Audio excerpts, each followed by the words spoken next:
All right, I'm gonna give it a few minutes, see if anybody else joins.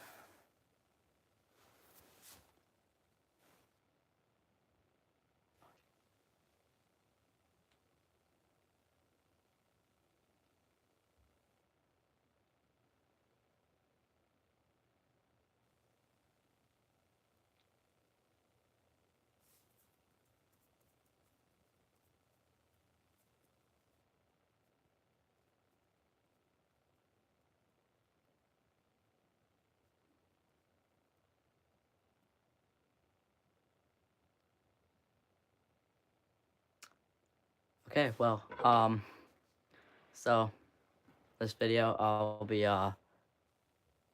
opening this visual aircraft recognition um training cards.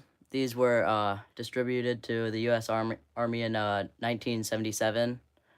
Um, so these have pictures of different planes from different countries during that period of time. So soldiers would have to learn the shapes and all that to the different planes. So if they see a bombing or just maybe any type of aircraft, they could look up and just tell if it was friendly or enemy, or what they should do about it. It also tells what type of plane it is, uh, and wingspan and length and all that. So I have one that's I'm not opening, and then I have a little bit more beat up one that I'm going to open.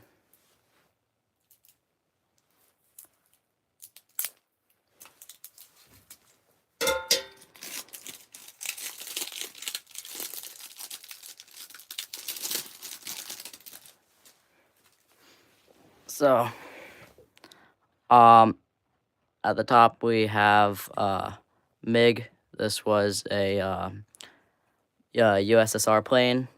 So I find it cool because, I mean, during the 1970s, Russia was still USSR, so that's pretty cool. MiG-17. I guess it goes in order. Why is it kind of stuck together?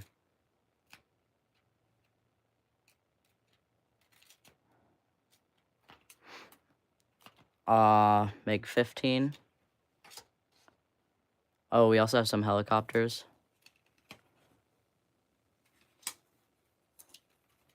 So, this has views from the side, the front, and the bottom. So if you see this flying over, you can look up and you could kind of see the shape of the plane or helicopter. And you could tell if it's friendly or not. Maybe you should go tell somebody. But like I said, these were used for the U.S. Army or other, maybe like the Civilian Defense Unit, things like that. So it's got also has the type of plane. So this one's a fighter. You can see bomber. Another fighter. Oh, now we have some from Great Britain. Yeah, this also comes with, or this also has Allied airplanes. So now you can also see the maybe an airplane from Great Britain. You're not like, oh, that's enemy. We should probably go shoot that down or something. It also has back views. I didn't see that. If you just joined, we're opening an unopened visual aircraft recognition training card pack from 1970s. This was distributed to the U.S. Army in the 1970s. These would be used to identify or to help soldiers identify different planes. Organize these.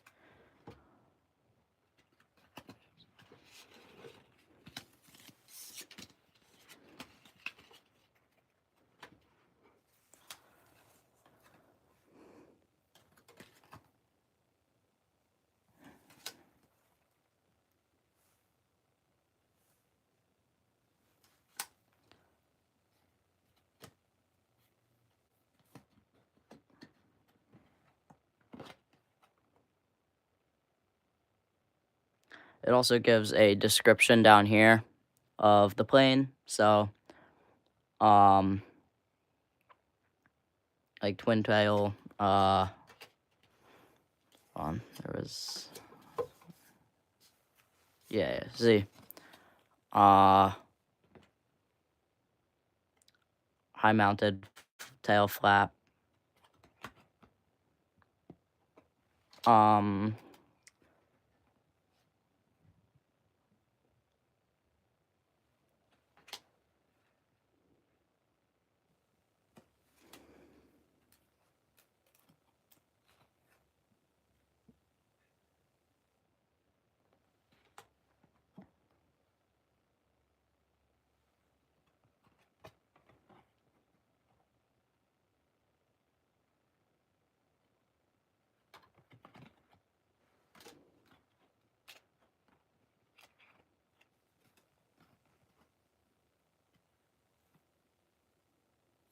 oh, we were going back into USSR, I guess.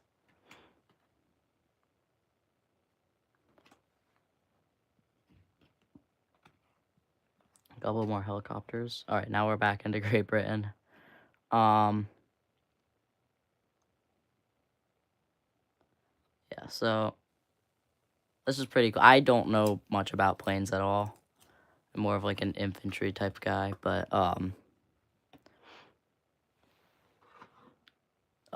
so yeah, but a couple more helicopters. Oh, this is Sweden.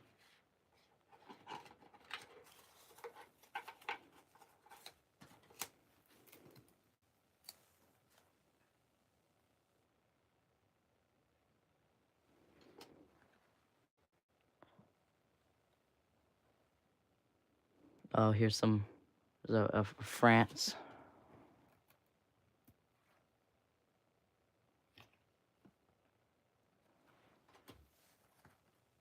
So far, I've just seen a lot of fighters and helicopters. I did see one bomber, though. Canada. Oh, here we go. USA. This would carry cargo.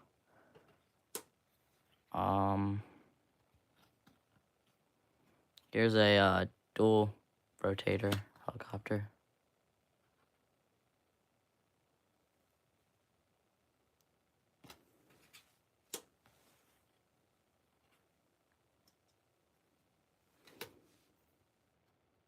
Oh, it even gives US Navy. That's pretty cool.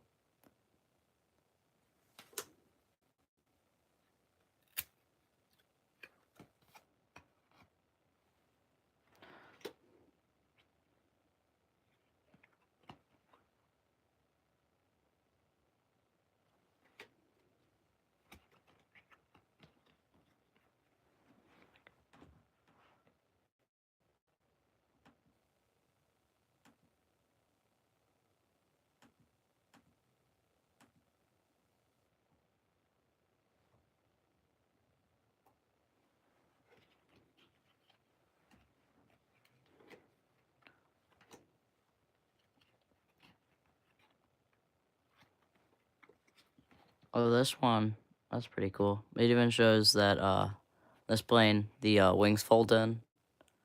So that's interesting.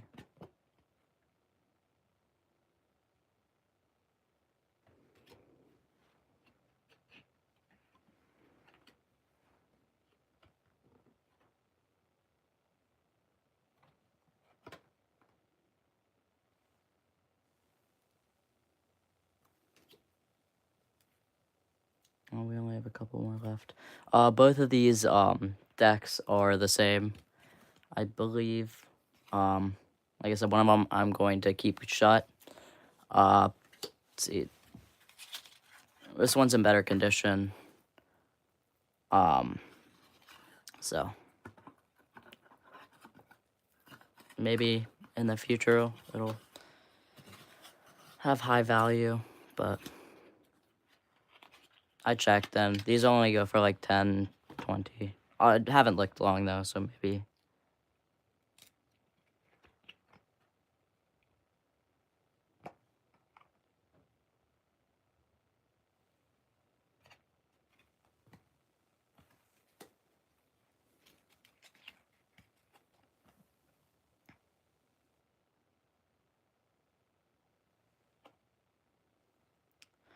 Hello.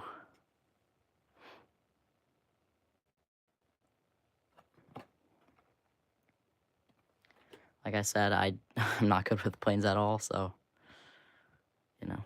But we got there's a lot of US stuff in here. I mean, I guess that makes sense though. Another helicopter. Oh, this is an attack helicopter.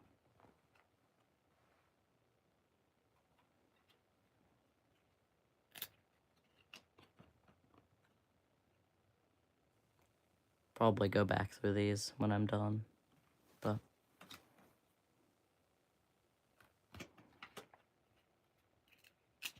might go back and read through them. Another helicopter. Oh, this one's a fighter and bomber. Here's a small little helicopter.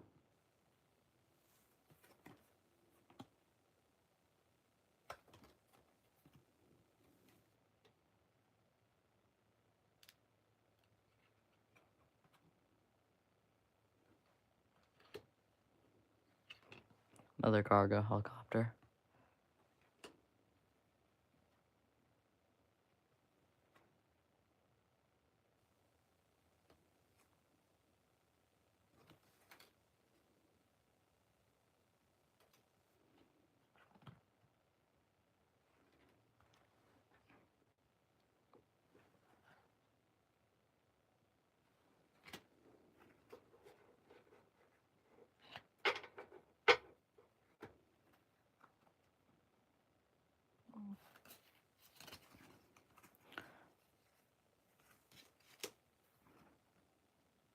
Oh, and the last one is an Italian fighter. Interesting. And then 2 blank cards. Because why not? Alright, I'm gonna go back through and read them a bit. So we've got the Hare, USSR, helicopter,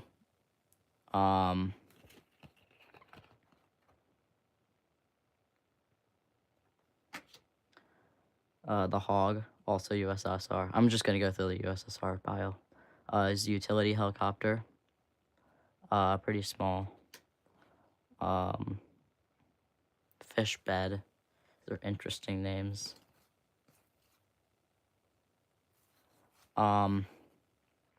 This is a fighter.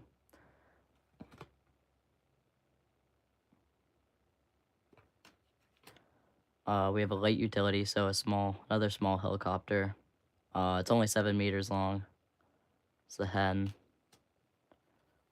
We have another fighter. It's pretty small.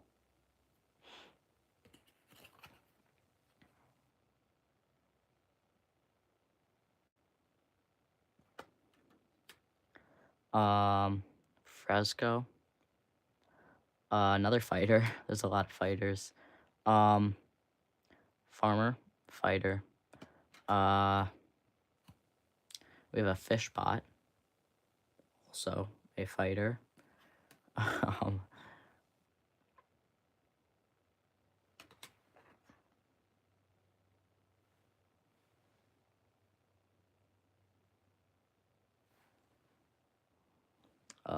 Beagle, which is a bomber. That's, I think, the only bomber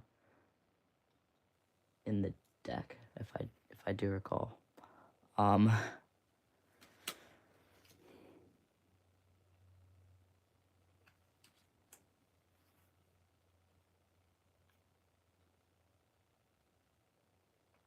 Another fighter, the fitter, USSR.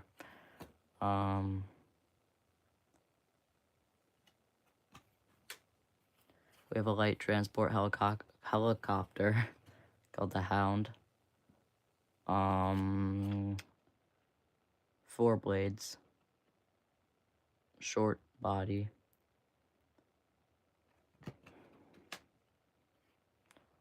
light cargo,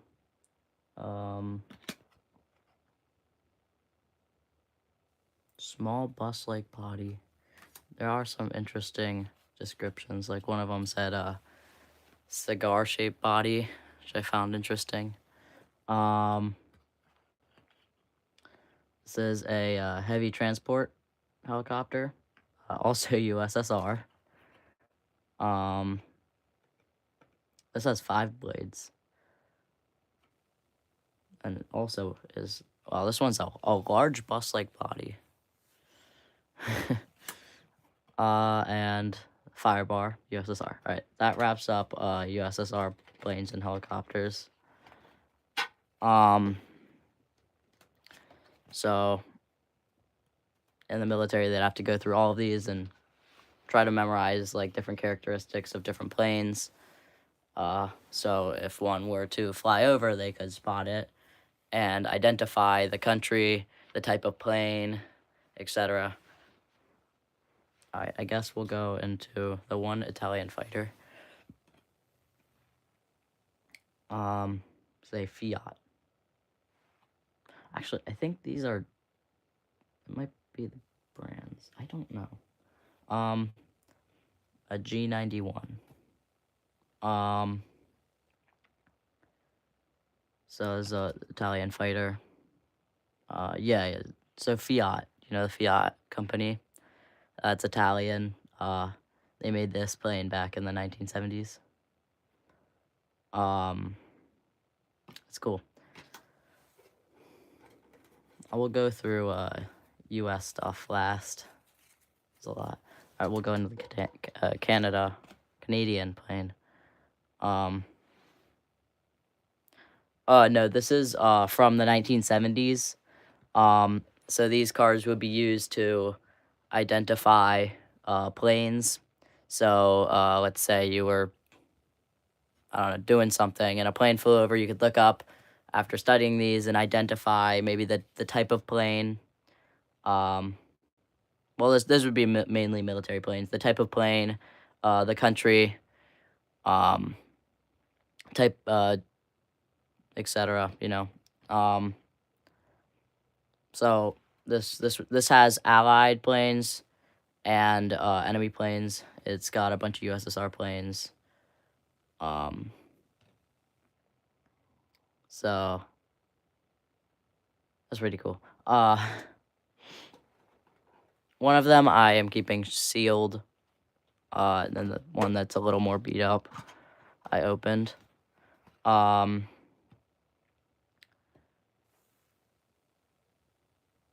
So this one is NA-39 Buccaneer. It's from Great Britain.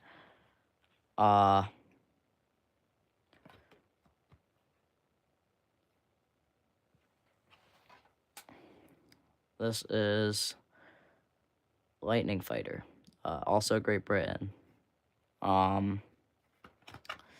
Modified delta wings, tubular body, nose intake. So it gives a little description of the plane with a side view, and then it gives the bottom view, another side view, and a front view. And sometimes with the helicopters, a couple more. This is another Great Britain one.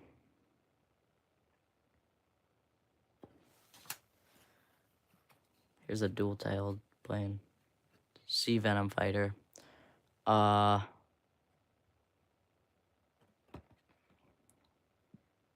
See, twin tail. One of my mom's coworkers gave them to me. So yeah, he also gave me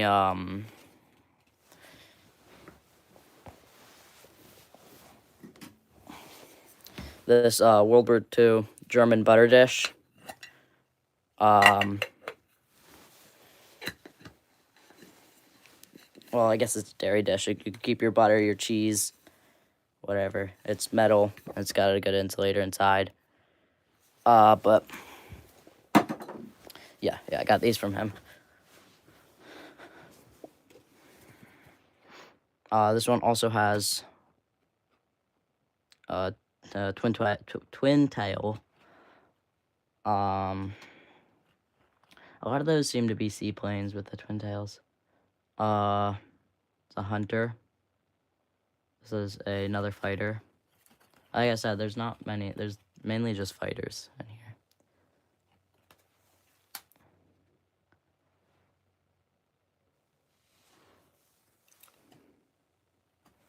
Alright, we'll move on to France.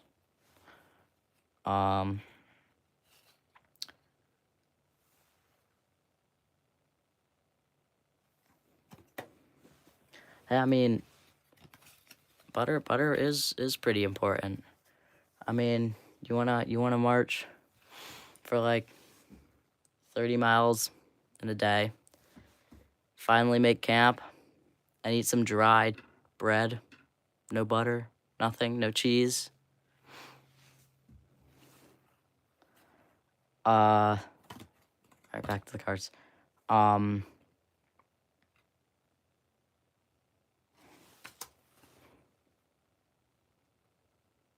Another fighter.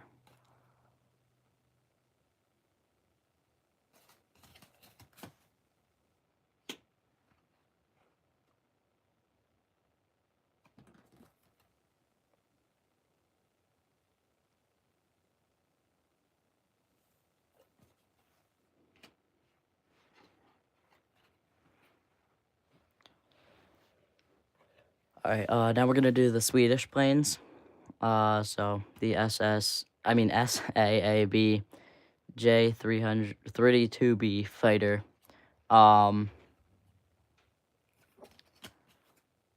This one is also described as cigar-shaped body. So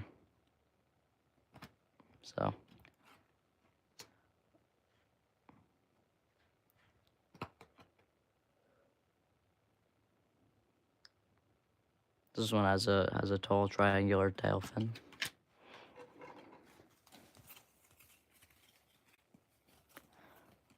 All right, now we already did those.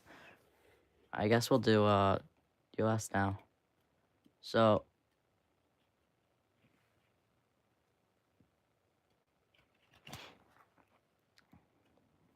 here's our first one that's described as an attack plane. This is a Navy plane. Here's an Air Force plane, Thunderstreak. Where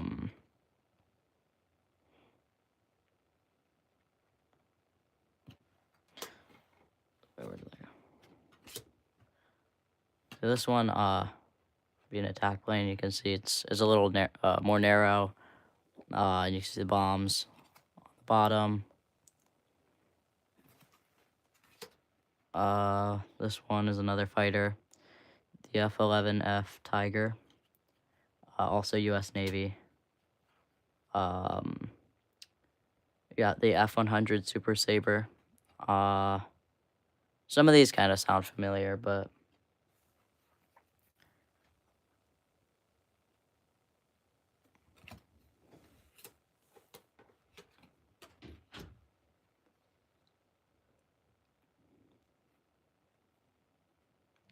this one's kind of thin. Wingspan's only 7 meters. Stubby wings. Also long needle nose.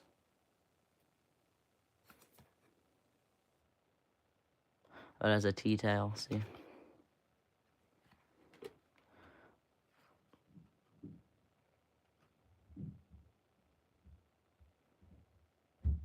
Another fighter. So these two packs are the same. It's not like a Pokemon cards or something like that situation. These were used through the military to train personnel on different variants of planes. So it's all the same. This one I'm leaving closed. So here's our first American plane. I mean helicopter. This is a cargo helicopter. It has 5 blades.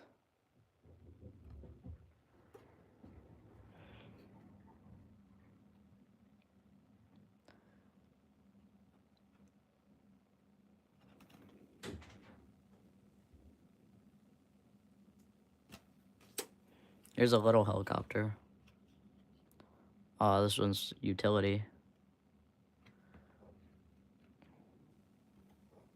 It's only got 2 blades.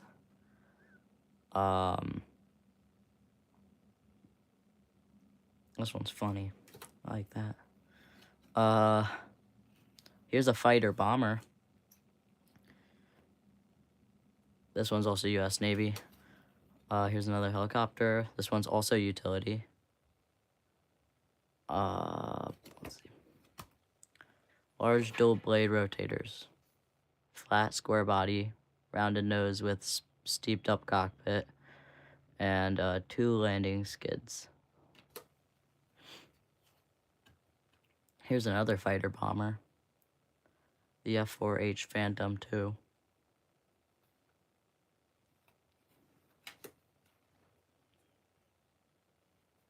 Some people might recognize this one. The Cobra.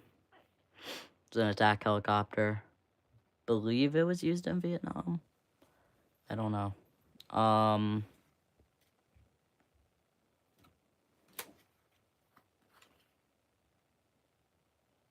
This is another fighter. This is another U.S. Navy fighter. How many cards there is? 54. A box.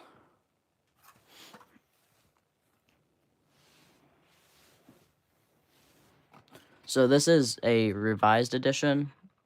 So for a while they were using a deck that may be a little out of date. Like some countries stopped using that type of plane. So July 1977, I think they revised it and handed them out. So that's interesting.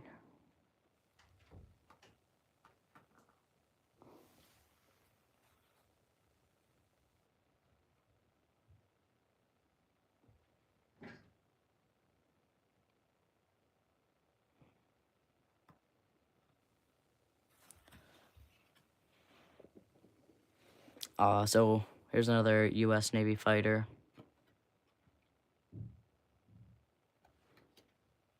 I'll probably go back and like study some of these, just for fun. Another fighter. This one's U.S. Air Force.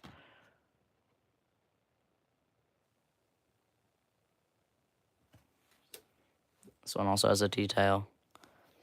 This is an F-5 Freedom Fighter.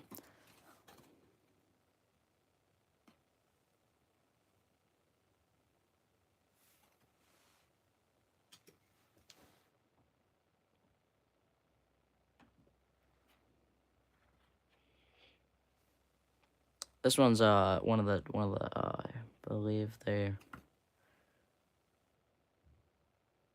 one of the triangular ones.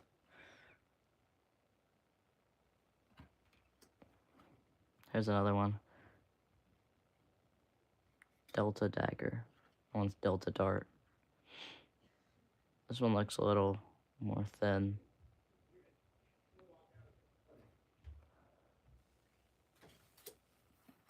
This one has folding wings, you can see there. Oh, it even shows 10 to 19. That's fun. Swept back wings. This one seems a little, yeah, 10 to 14 meters, or 10 meters, 14 meters. The Skyray. This is also U.S. Navy. See, it's pretty small. The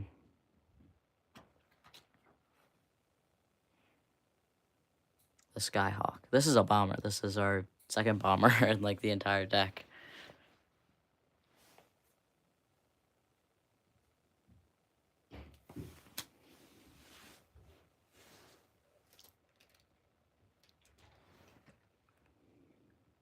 Sky Raider. I believe I've heard of this one before. See, there's a couple in here with propellers, but the rest are just jets. Like this one is, I believe, has a propeller.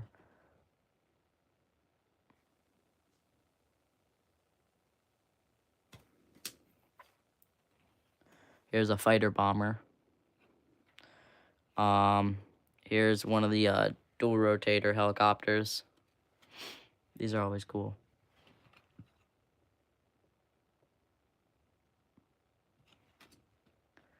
And the last card, another helicopter. This is a cargo helicopter.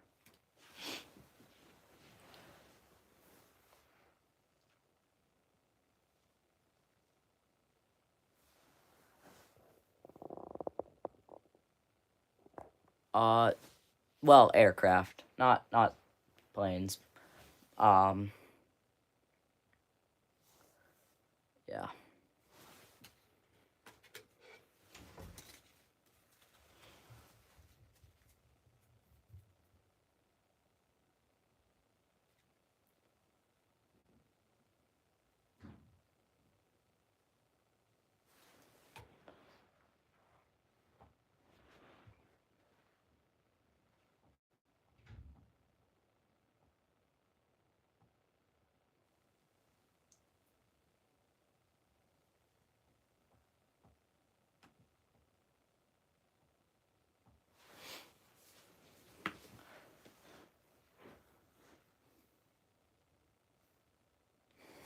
I'm so close to 100 subscribers. I've got 98 right now.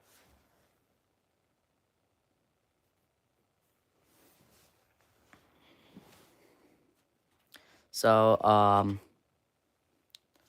I probably will make a a video about this soon. So I think I'm making a video about this. I have a gas mask up there. I'm making a video on. I've got a crate, a mortar crate over there that I'm also making a video on. Let's see, what else? I have a few other things that I'm planning to post videos about soon. So if you aren't subscribed yet and you want to see that, I advise subscribing. I could get off now, or I could show you a couple things.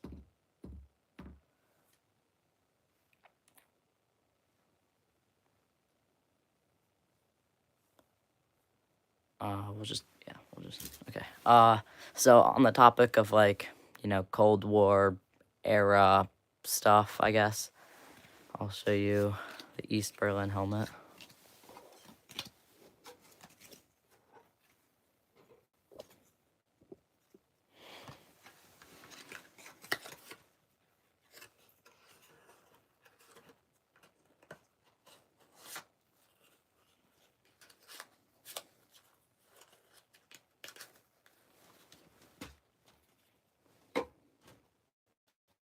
Oh, I forgot that.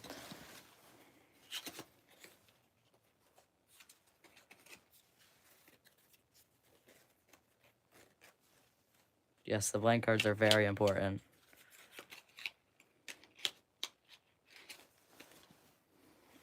Well, there's those. So this is my East Berlin helmet.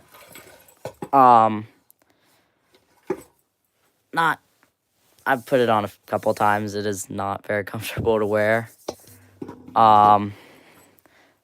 It's also very loud if you got hit with anything. So this, I believe, is an original one. So back in the after World War II,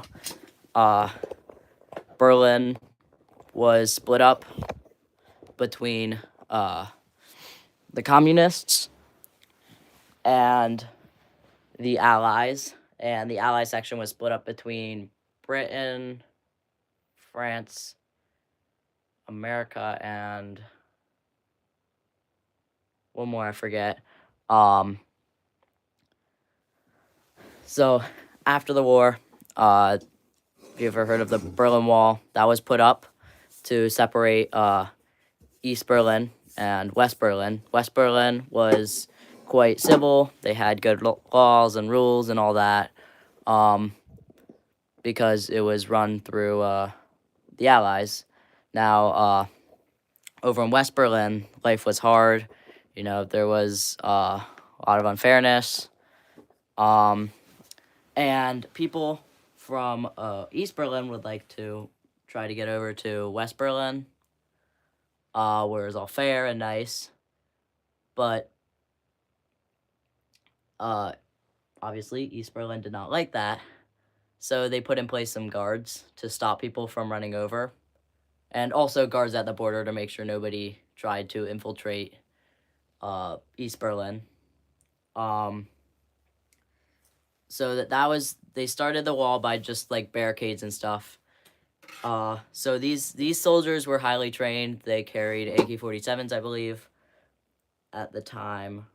At least one point in time they did. And they were told to fire on command, so they wouldn't have to wait, or fire without command. They didn't have to wait for anybody to tell them to shoot.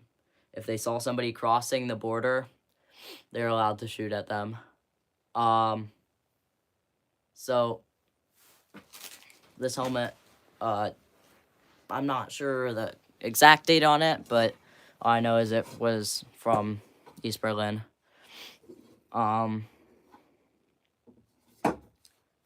Yeah, so that's kind of a cool piece. Let's see. Suppose while we're doing helmets, we can do.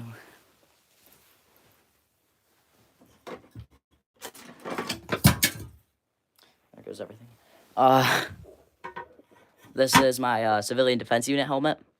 The Civilian Defense Unit was a group of civilians. It was made up of civilians, volunteers, who would pretty much just they like banded together to watch coasts for enemy attacks. They would clean up debris. They would teach people on safety tips for when there is a bombardment, things like that.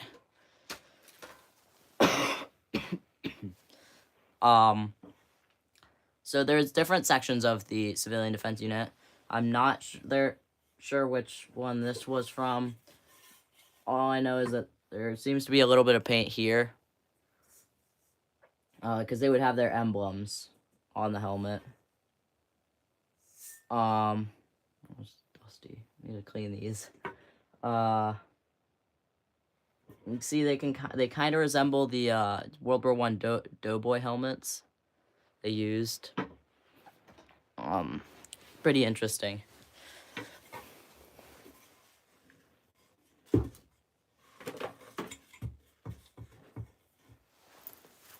I guess.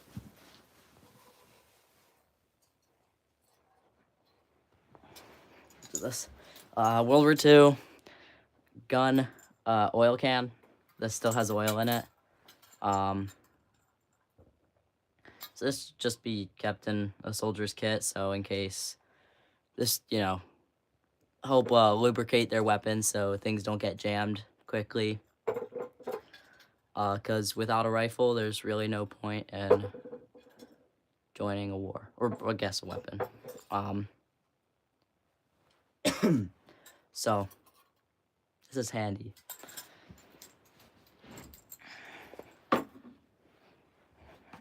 This also fell, so we're gonna do it too.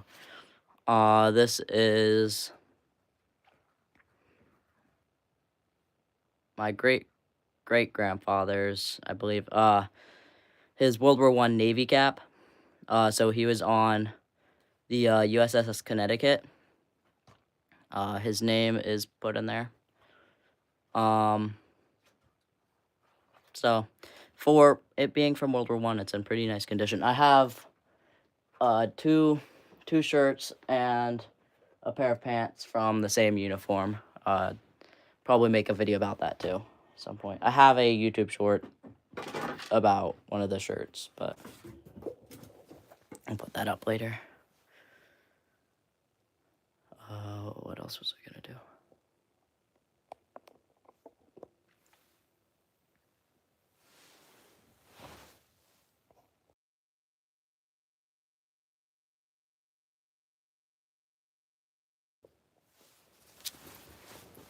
I'll show you what I'm wearing right now. Actually, I was just wearing this. It is a World War II. I haven't made a video about this, actually. I don't believe I've showed anybody this. It's a World War II Eisenhower jacket. These were based off of the style jacket that Dwight D. Eisenhower wore in World War II. So these were made throughout the Korean War. This is my great-grandfather's in Korea. But this one was made in World War II. You can tell because the Korea versions, this is kind of like cut off. So it's more of a square. World War II versions were rounded off instead. But obviously, you know, things were used from World War II into Korea. And this looks really short. The way that it was designed was to be kind of short, so.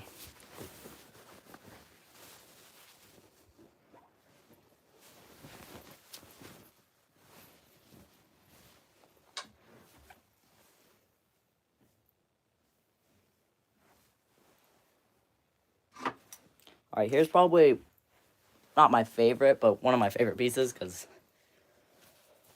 it's pretty cool. There's a World War II Czechoslovakian bayonet. I was going to open one of the packs with it earlier, but I just decided to use a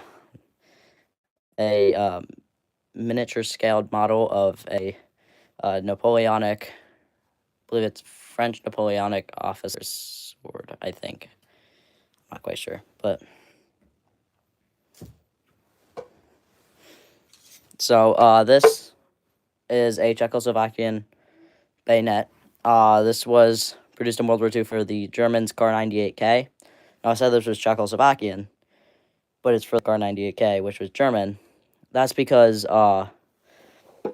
Czechoslovakia was Axis during the time, and Germany would supply them with weapons, so they're going to create bayonets for those weapons. These are a bit different than the German Kar 98K bayonets. The German ones kind of just fit on there using a locking mechanism. These ones have a loop. The German ones do not. There's a couple other differences that I don't remember.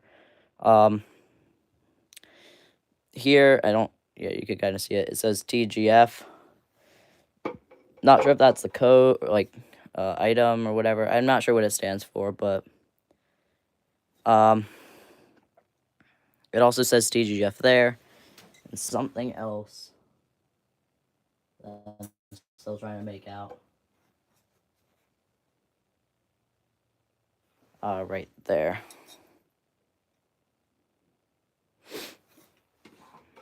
One piece. I'm planning to clean it up soon because it's a little rusty. I don't want that. So the frog, which is this leather piece, which holds it onto your belt, I also got to sew because that. So I got a little bit of cleaning up to do. Maybe I'll make a video on cleaning it. I don't know. That's nice.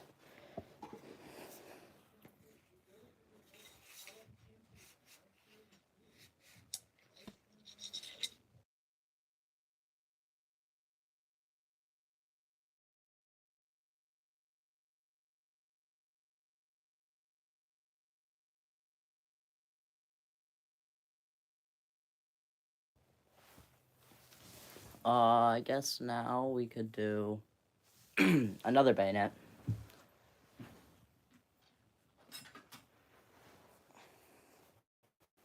So this is a World War II British spike bayonet. This would go on the British rifle, the British Lee Enfield rifle. So the reason why it's called a spike bayonet is for obvious reasons. It's literally just a giant nail that you attach to your rifle. It's pretty short. I'd say it's maybe around like 8, probably like 12 inches. And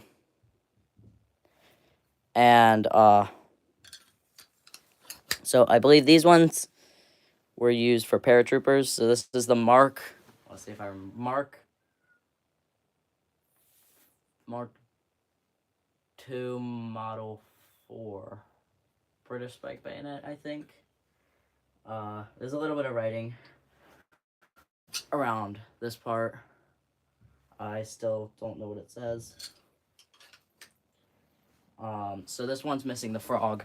The frog is like the other bayonet. This would just loop around here. Hold on to your belt. So this was a paratrooper bayonet, like I said, because it's nice and short. So it wouldn't get tangled up in a bunch of things, or when you hit the ground, it wouldn't. No, yeah. Quite self-explanatory, I guess. Did they have training? Yes, yeah, they would have in like when they were training, yeah, they do all sorts of bayonet training. Just like, I guess they would learn a lot of like fencing type style training.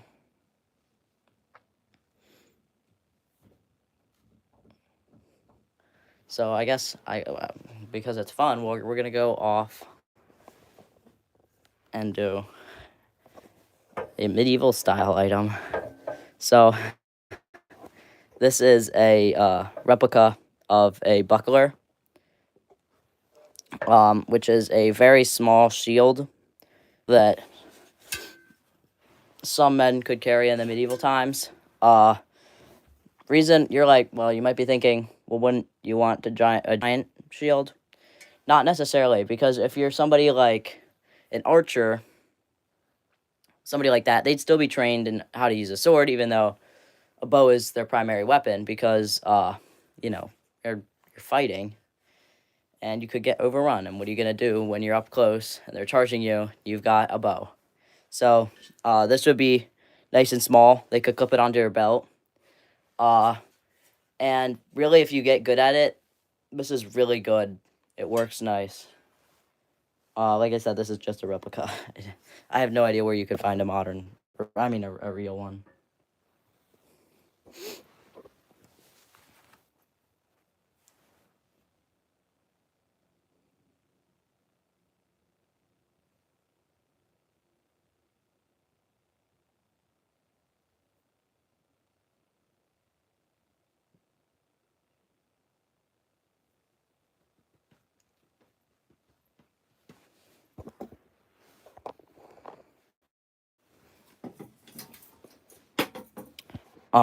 So this is my World War II U.S. canteen. This one does have a date, down here.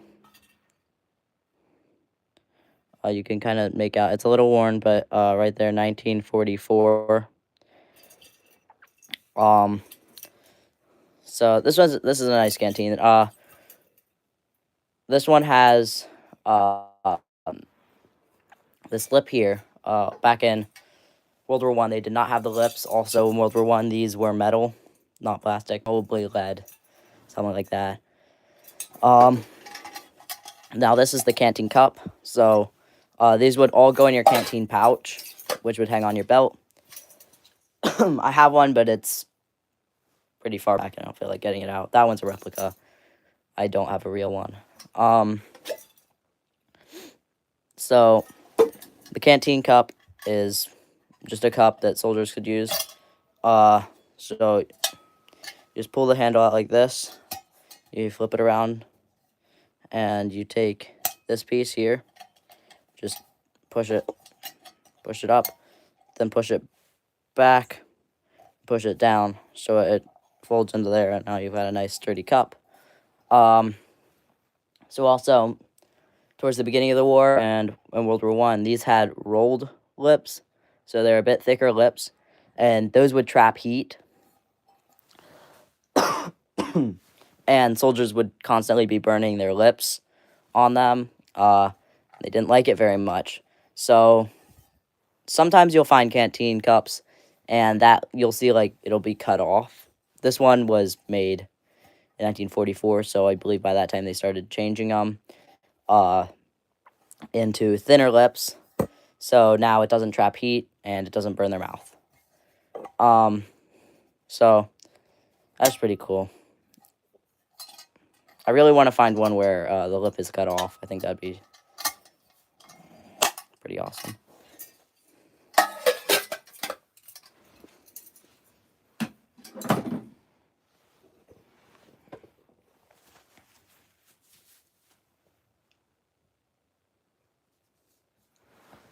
Something I always forget about when I'm going through my World War II collection is that. Are there any guesses on what that might be?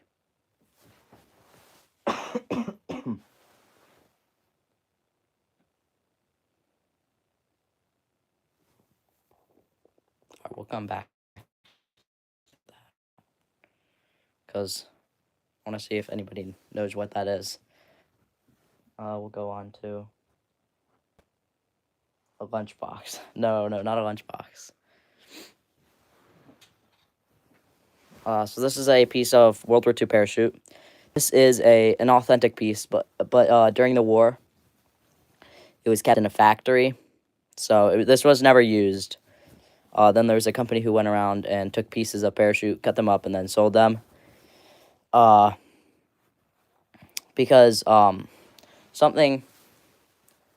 No, not a clothes hamper. Something soldiers would do is mainly paratroopers because they had the most access to them. But after they would land, they would cut off the pieces of parachute, and since it was silk, they'd tie it around their neck because the uniforms were wool and they were really, really itchy and uncomfortable.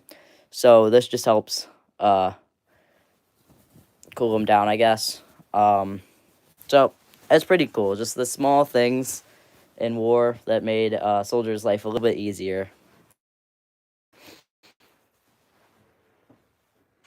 Okay, so back to this. Not a sleeping bag.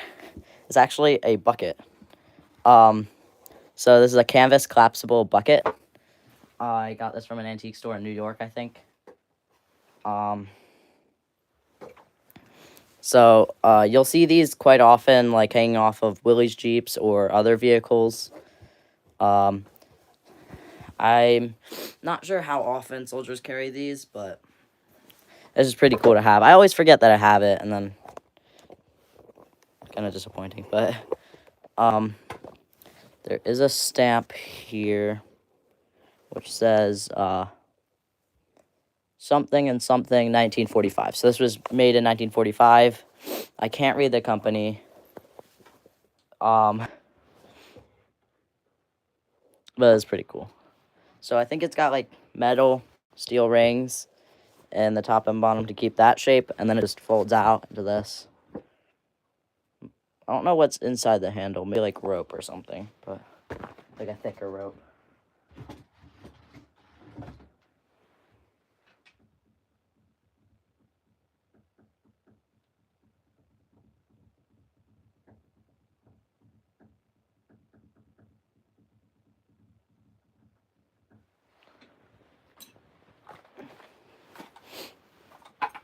So what I have here is this is a holster, obviously, for the M1911 pistol. What did they put in the bucket? I mean, the bucket was just like a lot of the things are just, this has a purpose, but that's not the main purpose. I mean, the bucket had a bunch of purposes, but like, the bucket would just be used to carry, I guess, mainly water, to like maybe cool down an engine or things like that, I guess. This is an M1911 holster. I have an airsoft pistol in there right now. So this black model, I think I don't know when they started producing that. But this could be used from, I think, from towards the end of World War II up to, like, whenever they stopped using the M1911. I'm not 100% sure, but, I still need to do a little bit of research on here, but you can see on the back it's got, like, a serial number and the company. This is pretty cool. I like to use it sometimes. The M1911, which was a standard issue pistol. This is made of leather, by the way. Standard issue pistol that hang on to normal belt. Like, I don't think I can get a. If you watch my web, I have a web gear video, so go watch that. I think it'll explain it, but this hook connects to a web belt. The M1911 pistol was nicknamed the pistol to I forget what it's called, but it was anyways the pistol to end World Wars or something like that. But because it was 1911, so it was used through World War I and up through World War II. It was a U.S. pistol, and I believe it's retired in somewhere in the 1960s or 1970s. It was also used through Vietnam and Korea. A very trustworthy pistol. It was replaced by more modern pistols, like I think like the Beretta, I believe, things like that. Yeah.